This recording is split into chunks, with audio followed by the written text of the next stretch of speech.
Hey, this is Jocelyn Hillam of the Meliora Mentor podcast. Meliora means better in Latin, and I want to help you find better pregnancies through changing your thoughts. We are going to learn about gestational diabetes today. I am going to give you some information about it, and then because I have never experienced this, I have some women that I am going to be interviewing that will show up in the coming weeks about gestational diabetes and what they did to work through that. So stay tuned for information today and awesome interviews to come. Hi, I'm Jocelyn, the host of the Meliora Mentor podcast.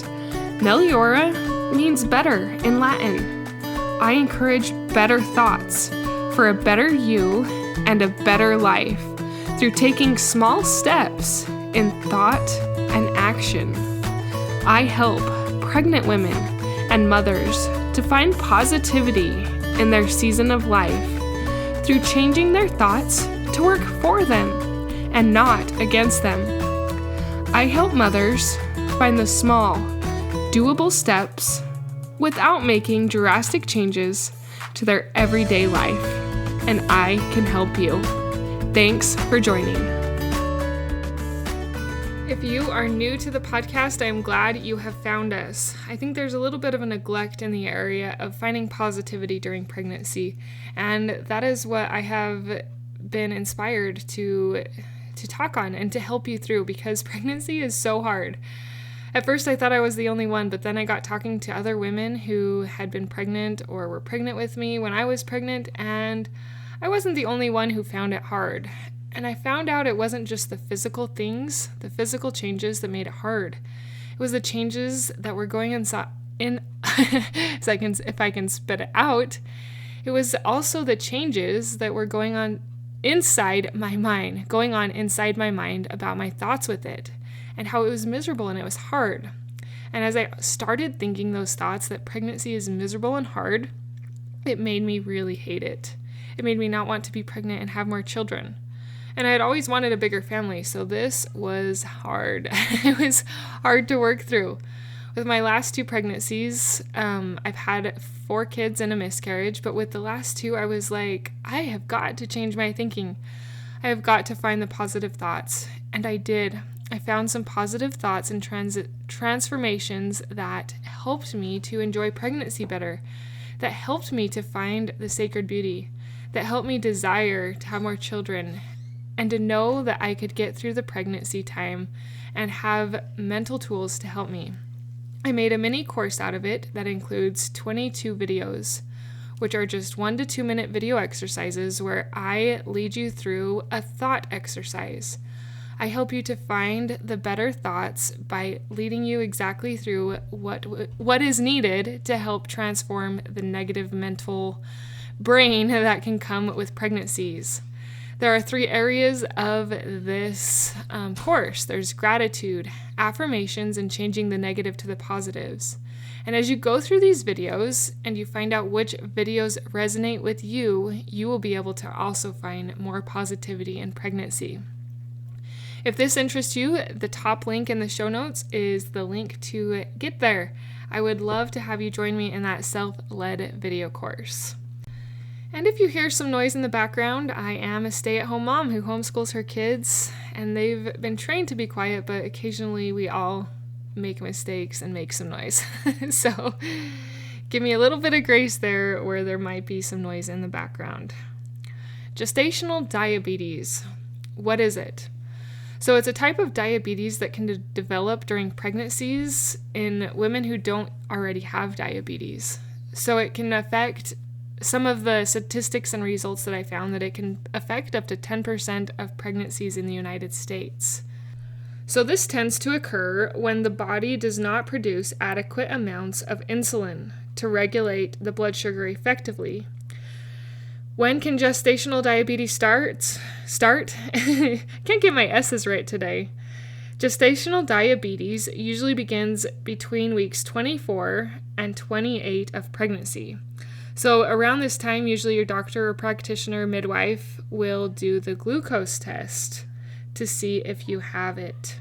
If you are a first-time mom and you have not had this test yet, it's usually they just make you drink what they call a glucose drink. I remember hearing horror stories about how terrible they were to drink, but me personally, I didn't think they were as bad as everybody made them out to be. So how do you know if you're going to have gestational diabetes? Are there any symptoms that pop up earlier than 24 weeks? Typically, gestational diabetes does not have symptoms. They find out whether you're insulin resistance through that test. And sometimes they can even do a deeper test with the 3-hour glucose test. So you found out that you had gestational diabetes. And this can actually occur in some pregnancies and not others, which I thought was a strange fact or different fact. Sometimes it can happen and sometimes it doesn't. But you have gestational diabetes. What do you do now? Are there things you can do to control your diabetes without medical intervention? Or does it always require a medical intervention? So as we're going to find out from some of the women that I have on interview, sometimes you can control it through diet and exercise. Other times you have to have the insulin. The insulin can be given through shots or through oral drugs. So part of this is keeping your blood sugar low. How do you do that? You eat plenty of fruits and vegetables, whole grains, keeping refined sugar intake down and making sure you're getting enough folic acid can also help, as well as exercise and moving your body. Continuing these preventative steps will also reduce your risk of diabetes occurring later in life. So before I did a ton of research on this, I always just thought that gestational diabetes kind of made for larger babies. And that is one of the risks. If you have gestational diabetes, your baby could be at higher risk of being very large, which is 9 pounds or more, and can make delivery more difficult. Sometimes they can be born early. Other risk factors can include having low blood sugar or developing type 2 diabetes later in life. Your blood sugars will usually return to normal after your baby is born and the diabetes goes away. One statistic I found, though, said that 50% of women with gestational diabetes will go on to develop type 2 diabetes. You can lower that risk by reaching a healthy body weight after delivery. So those are something for after. Let's talk a little bit more about how to treat the gestational diabetes, though. One way is to check your blood sugar. Make sure your sugars are staying in a healthy range. Eating healthy food can help this. I had a neighbor who gave me a chart, and I'm sure you could find one on Pinterest, but find a chart that helps you to track eating more fruits and vegetables. Be active. Move your body. Walking is so good for pregnancy. It's not always desirable to do because your body's just tired. You're growing a baby and it needs more sleep and you don't want to do the exercise, but it actually can help you get more energy. And another way is to monitor your baby.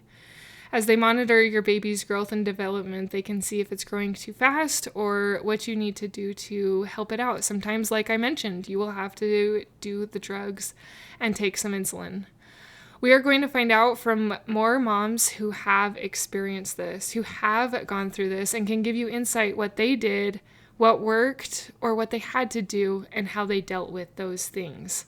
So stay tuned for some awesome insights on gestational diabetes. And if you're not dealing with this, I hope that you're finding positivity in pregnancy. I hope that you are able to find some sacred beauty in pregnancy, to find the positivity that you are yearning for, to bring more of God's children into this world and into your family.